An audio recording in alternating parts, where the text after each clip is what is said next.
इनमें 5000 सवार 2 कबीलों बनु रबिया और बनु मुज़र के थे, और कैका ने जो 1000 सवार अपने लिए मुंतखब किए थे ये सब हिजाजी थे। कैका खुद बनु तमीम के सपूत थे। उस रात की खुशियों के हंगामे के मुतालिक अल अखबार तवाल में लिखा है कि मुजाहिदीन के शोर गोगा ने साद रज़ियल्लाहु अन्हु बिन अबी वक़ास को सोने न दिया। मुजाहिदीन जो बातें कर रहे थे वो साद रज़ियल्लाहु अन्हु बिन अबी वक़ास तक पहुंच रही थीं, और वो जान गए थे कि मुजाहिदीन अपने अपने कबीले की बहादुरी की बातें कर रहे हैं। साद रज़ियल्लाहु अन्हु के पास 2 सालार बैठे हुए थे। साद रज़ियल्लाहु अन्हु ने उन सालारों से एक को कहा जो लफ्ज़ ब लफ्ज़ तारीख में महफूज है, ख्याल रखना।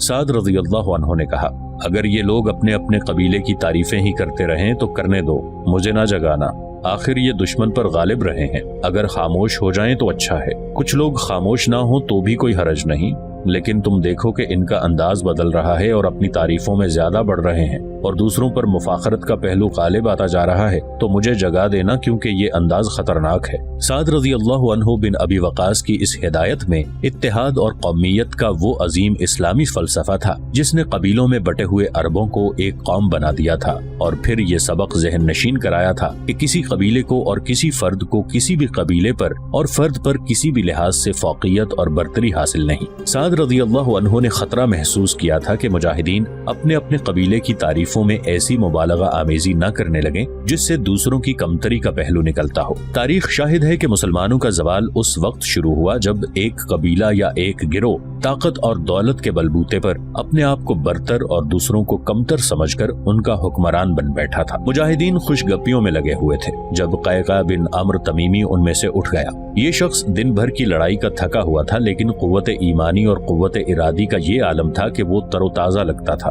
उसने अपने 1000 सवारों को साथ लिया और दूर का चक्कर काटकर एक ऐसे घने जंगल में जा रहा था जहाँ खड़नाले थे। इस इलाके में से किसी का गुजर नहीं होता था। वहाँ जाकर कैका ने अपने सवारों से कहा कि वो घोड़ों की जीनें उतार दें और आराम कर लें। अब उनकी तादाद 1000 नहीं थी, 100 से कुछ ज्यादा शहीद और जख्मी हो गए थे। उन्हें कैका ने 10 हिस्सों में तकसीम किया, उनके कमांडर मुकर्रर किए और उन्हें बताया कि अगले दिन की लड़ाई में वो क्या करेंगे। इसी जंगल के एक और हिस्से में साद रज़ियल्लाहु अन्हु बिन अबी वक़ास का भतीजा हाशिम बिन उतबा अपने इन 5000 सवारों को, जिन्हें वो शाम से अपने साथ लाया था, हिदायत दे रहा था। इन सवारों को बाकी लश्कर से अलग थलग और छुपा कर रखना था। इनकी तादाद अब पूरे 5000 नहीं थी। उस दिन की लड़ाई में कुछ तादाद शहीद और जख्मी हो गई थी। जंगल में सवारों को छुपाना एक धोखा था जो अगले रोज की लड़ाई में फारसियों को देना था। ये धोखा कैका के दिमाग की इख्तरा थी। साद रज़ियल्लाहु अन्हु बिन अबी वक़ास ने उसकी मंजूरी दे दी थी।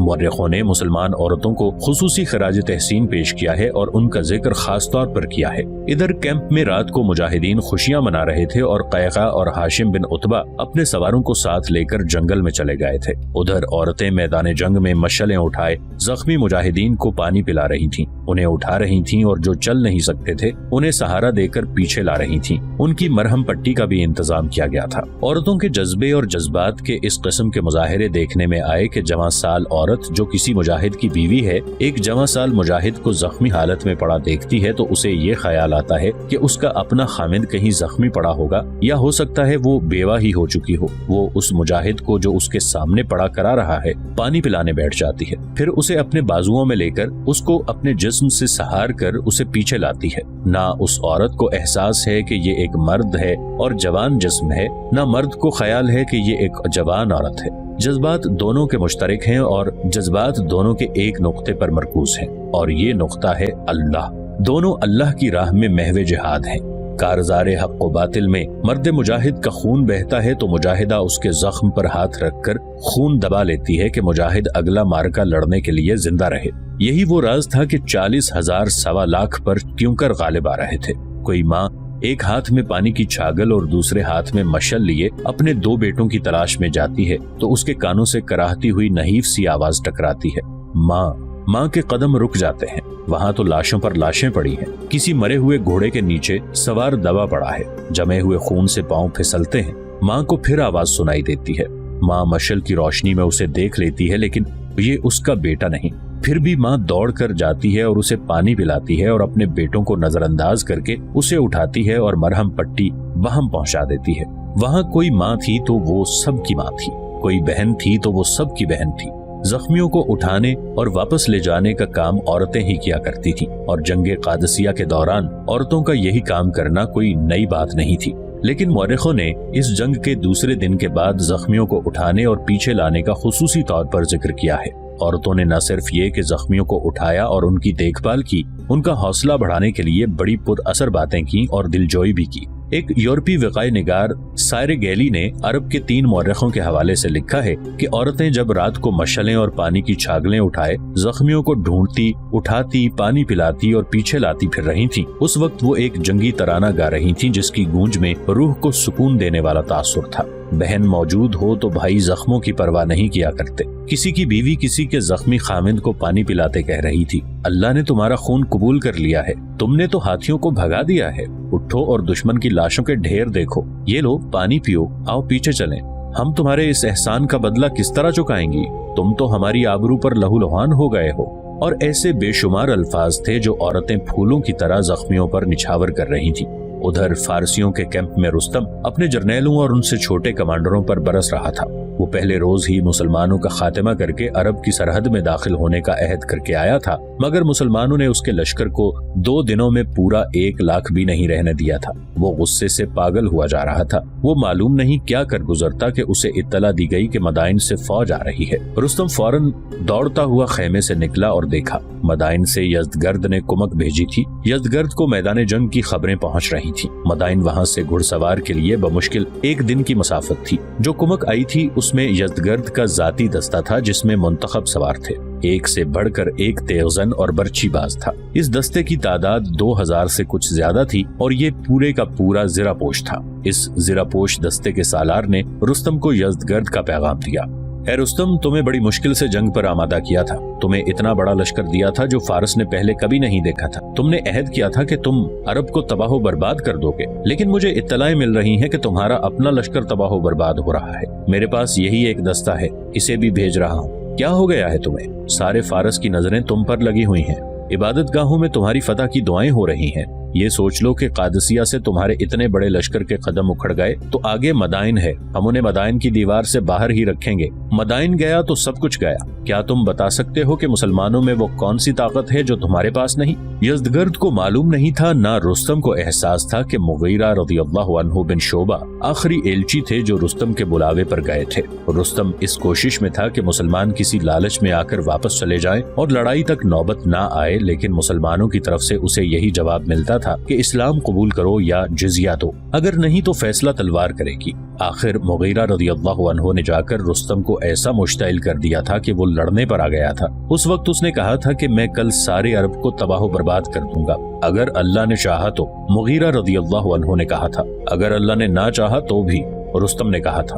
اب یزدگرد کو کون بتاتا کہ مسلمان اسی اللہ کی وحدت کا پیغام لے کر آئے ہیں اور یہی ان کی طاقت ہے، اور رستم کہہ رہا ہے کہ اللہ نے نہ چاہا تو بھی وہ سارے عرب کو تباہ و برباد کر دے گا۔ وہ اللہ کو چیلنج کر رہا تھا۔ اسی فارس کے کسرا نے اللہ کی وحدت کا پیغام جو اسے اللہ کے رسول صلی اللہ علیہ وآلہ وسلم نے بھیجا تھا پھاڑ کر اس کے ٹکڑے ٹکڑے پھونک سے اڑا دیے تھے۔ اس توہین آمیز جسارت کی لعنت بھی فارس کی فضا میں منڈلا رہی تھی۔ رات بھر دونوں طرف سے زخمی اٹھائے جاتے رہے۔ مسلمان اپنے ساتھیوں کی لاشوں کو احترام سے اٹھاتے اور پیچھے لاتے تھے۔ فارسی اپنے زخمیوں اور لاشوں کو بیکار چیزوں کی طرح گھسیٹ گھسیٹ کر لے گئے تھے۔ اس روز کی لڑائی میں 10,000 سے کچھ زیادہ فارسی ہلاک ہوئے اور 2,000 مجاہدین شہید ہوئے تھے۔ فجر کی نماز کے بعد شہیدوں کا جنازہ پڑھا گیا۔ نماز جنازہ قائم مقام سپہ سالار خالد بن ارطفہ نے پڑھائی۔ قبریں مجاہدین اور عورتوں نے مل کر کھودی تھی۔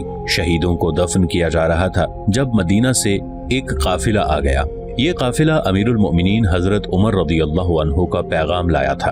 ان کے حکم کے مطابق تقریباً ہر روز سعد رضی اللہ عنہ بن ابی وقاص محاذ کی صورتحال لکھوا کر مدینہ بھیجتے تھے اور حضرت عمر رضی اللہ عنہ اس کے جواب میں اپنی ہدایات بھیجتے تھے۔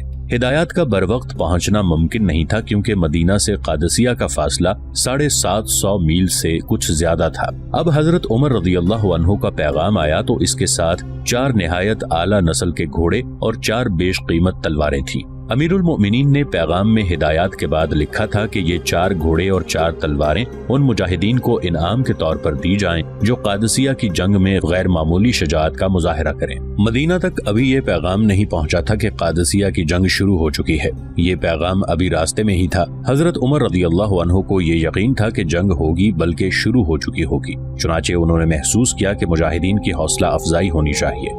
حضرت عمر رضی اللہ عنہ کے ذہن پر عراق کا محاذ سوار رہتا تھا۔ ان کی بےتابی کا یہ عالم تھا کہ فرصت نکال کر مدینہ سے نکل جاتے اور اس راستے پر جا کھڑے ہوتے جس راستے سے محاذ کے قاصد آیا کرتے تھے۔ حضرت عمر رضی اللہ عنہ کے یہ تحفے جنگ کی تیسری صبح قادسیہ پہنچے اور بالا خانے پر سعد رضی اللہ عنہ بن ابی وقاص کو پیش کر دیے گئے۔ سعد رضی اللہ عنہ نے قیقاع کو بلایا۔ اس میں کسی شک و شبہ کی گنجائش نہیں تھی کہ قیقاع نے اپنی سکیم اور ذاتی شجاعت سے جنگ کا پانسا پلٹ دیا تھا اور دشمن کو خلاف توقع بہت زیادہ نقصان پہنچایا تھا۔ قیقاع نے فارسیوں کو سب سے زیادہ نقصان یہ پہنچایا تھا کہ بہمن جادویہ جیسا قیمتی جرنیل ذاتی مقابلے میں مار ڈالا تھا۔ اس سے رستم کی کمانڈ مزید کمزور ہو گئی تھی۔ بہمن جادویہ تو رستم کا دست راست تھا۔ ابن عمرو سعد رضی اللہ عنہ بن ابی وقاص نے قیقاع سے کہا، خدا کی قسم ایسا کوئی نہیں ملے گا جو بہادری سے نہ لڑا ہو، انعام تو سب کو اللہ دے گا، یہ امیر المؤمنین کا تحفہ ہے، اس کے مستحق تم ہی ہوگے،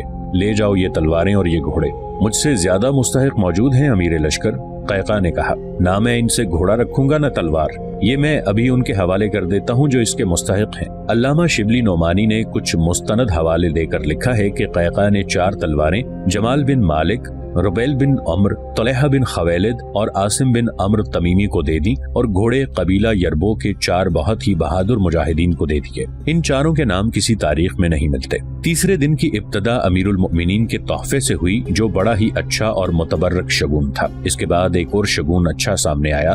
خنسا عرب کی مشہور شاعرہ تھی۔ جب امیر المؤمنین کی طرف سے اعلان ہوا کہ عراق یعنی فارس کے محاذ کے لیے رضاکار مجاہدین کی ضرورت ہے تو خنسا نے اپنے 4 بیٹے پیش کر دیے تھے۔ اس کے 4 بیٹے تھے اور 4 جوان تھے۔ خنسا مرثیہ گو تھی۔ پچھلی صدی میں بیروت میں اس کا دیوان چھپا تھا۔ اس نے رسول کریم صلی اللہ علیہ وآلہ وسلم کے وصال کے بعد اسلام قبول کیا تھا اور مدینہ پہلی بار اس وقت آئی تھی جب حضرت عمر رضی اللہ عنہ خلیفہ تھے۔ اس نے اپنے 4 بیٹوں کو آتش پرستوں کے خلاف جانے والے مجاہدین کے لشکر میں شامل کر دیا اور خود بھی ان کے ساتھ محاذ پر چلی گئی۔ جنگ کے تیسرے دن صبح کے وقت نماز جنازہ کے بعد مجاہدین لڑنے کے لیے صف بندی کرنے لگے تو خنسا گھوڑے پر سوار سامنے آ گئی۔ میرے 4 بیٹے میرے سامنے آ جائیں، خنسا نے بلند آواز سے کہا۔ اس کے 4 بیٹے اس کے سامنے جا کھڑے ہوئے۔ مجاہدین خاموش ہو گئے اور دیکھنے لگے کہ عرب کی یہ عظیم مرثیہ گو اپنے بیٹوں سے کیا کہتی ہے۔ اس نے جو کہا وہ اتنی بلند آواز سے کہا کہ پورے لشکر نے نہیں تو اس دستے کے ہر مجاہد نے ضرور سنا جس میں اس کے بیٹے تھے۔ اس کے الفاظ بزبان عربی تاریخ میں موجود ہیں، جس کا خلاصہ یوں ہے کہ میرے عزیز بیٹو، خنسا نے کہا، تم اپنے ملک پر بوجھ نہیں تھے، نہ قحط پڑ گیا تھا، پھر بھی تم اپنی ضعیف العمر ماں کو یہاں لے آئے اور فارس کے دروازے پر ڈال دیا۔ خدا کی قسم جس طرح تم ایک ماں کی اولاد ہو اسی طرح تمہارا باپ بھی ایک ہی ہے۔ میں نے تمہارے باپ سے بددیانتی نہیں کی، نہ تمہارے ماموں کو بدنام کیا ہے۔ جاؤ اور آخری سانس تک لڑو۔ 4 بیٹوں نے تکبیر کا نعرہ لگایا۔ اے ماں، ایک بھائی نے کہا، ہم بھی اپنے باپ کی روح سے بددیانتی نہیں کریں گے، نہ اپنے ماموں کو بدنام کریں گے، نہ تجھے شرمسار ہونے دیں گے۔ بیٹے اپنے دستے میں شامل ہونے کے لیے چلے گئے۔ یا اللہ، ماں نے ہاتھ پھیلا کر دعا کی، میرے بیٹوں کو بچا لینا۔ میدان میں دونوں طرف صف بندی ہو گئی۔ اس روز فارسیوں کی ترتیب بالکل بدلی ہوئی تھی۔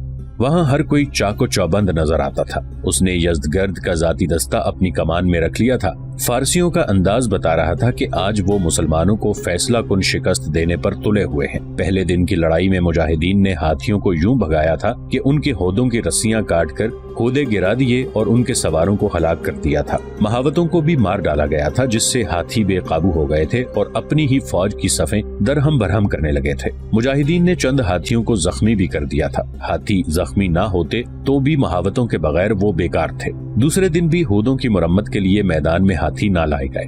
تیسرے دن پہلے سے کچھ زیادہ ہاتھی میدان میں لائے گئے، لیکن اس ترتیب میں نہیں جس ترتیب میں وہ پہلے دن لائے گئے تھے۔ اب انہیں ایک دوسرے سے دور دور رکھا گیا تھا اور ہر ہاتھی کے دائیں اور بائیں گھڑ سوار تھے۔ یہ ہاتھیوں کی حفاظت کا انتظام تھا۔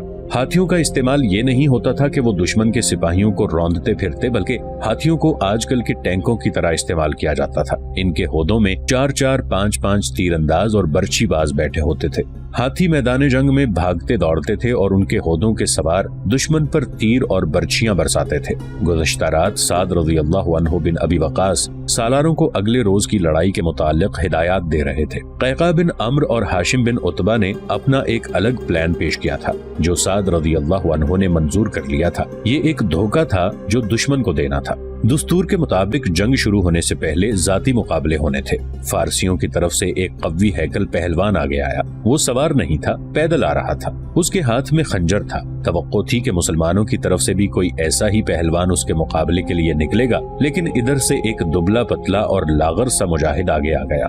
यूं लगता था जैसे पहलवान के साथ मजाक किया जा रहा हो। इस मुजाहिद के मुकाबले में फारसी पहलवान देर लगता था। फारसियों की सफों से क़हक़हा बुलंद हुआ। मुजाहिद पहलवान के करीब पहुंचा तो पहलवान ने खंजर अपनी कमरबंद में उड़स लिया और मुजाहिद की बगलों में हाथ रखकर उसे ऊपर उठा लिया। फिर उसे ऐसा पटखा कि मुजाहिद मुंह के बल गिरा। पहलवान ऊपर को इसी तरह उछला कि उसने गिरे हुए मुजाहिद पर गिरना था। उसका वजन इतना ज्यादा था कि मुजाहिद का कुचूमर निकल जाना था, लेकिन मुजाहिद तेजी से एक पहलू की तरफ लुढ़क गया और पहलवान जमीन पर गिरा। मुजाहिद फुर्ती से उठा और खंजर निकाल लिया। पहलवान तेजी से नहीं उठ सकता था। मुजाहिद ने खंजर उसकी पीठ में उतार दिया। एक ही बार नहीं, 3 बार। वो आखिर पहलवान था, इतनी जल्दी मर नहीं सकता था। उसने खंजर निकाला, लेकिन मुजाहिद का खंजर उसके दिल में उतर चुका था। पहलवान के हाथ से खंजर गिर पड़ा और वो आगे को झुका। मुजाहिदीन ने उसका खंजर उठाकर बड़ी जोर से उसकी पीठ में मारा और खंजर वहीं रहने दिया। पहलवान गिरा और फिर उठ न सका। खत्म करो ये मुकाबले, रुस्तम की आवाज गरजी। हमला करो, 2 हाथी दाएं 2 बाएं से आगे जाओ।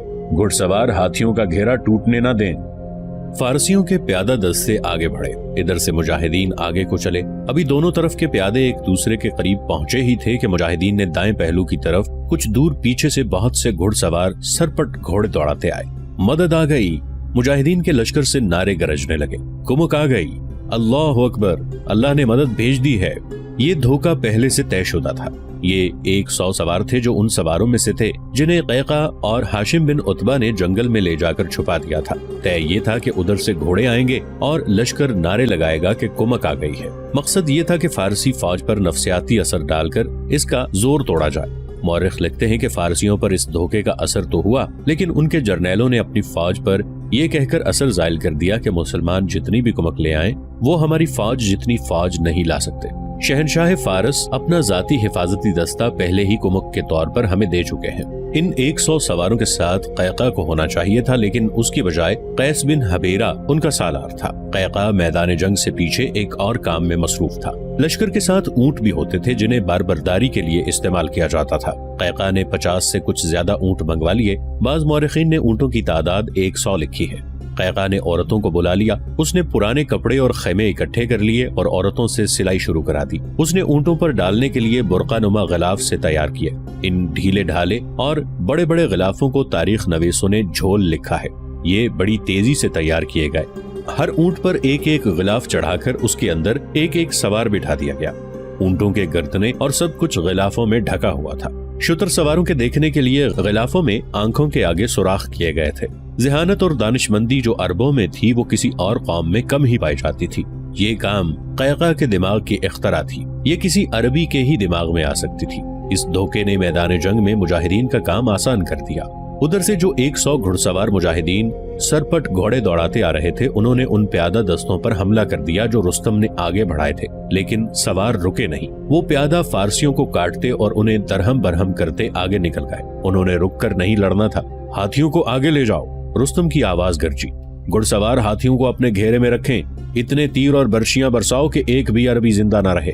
2 हाथी दाएं से और 2 बाएं से चले आ रहे थे। फील सवारों ने होदों से मुसलमानों पर तीरंदाजी शुरू कर दी, जिससे मुसलमानों में अबतरी फैलती चली जा रही थी। क़ैक़ा ने गिलाफों में लिपटे हुए ऊंटों को आगे बढ़ा दिया। उसने इनके सवारों को हिदायत दे रखी थी। ऊंट बिखर गए और हाथियों की तरफ गए। हाथियों के मुहाफिज घुड़सवारों ने घोड़े ऊंटों की तरफ मोड़े। सवारों ने तो देख लिया था कि गिलाफों के अंदर ऊंट हैं, लेकिन घोड़ों और हाथियों में इतनी अक्ल नहीं थी कि वो समझ सकते कि ये क्या है। ऐसा हैबतनाक जानवर उन्होंने कभी नहीं देखा था। उनके लिए ये भूत और देव थे।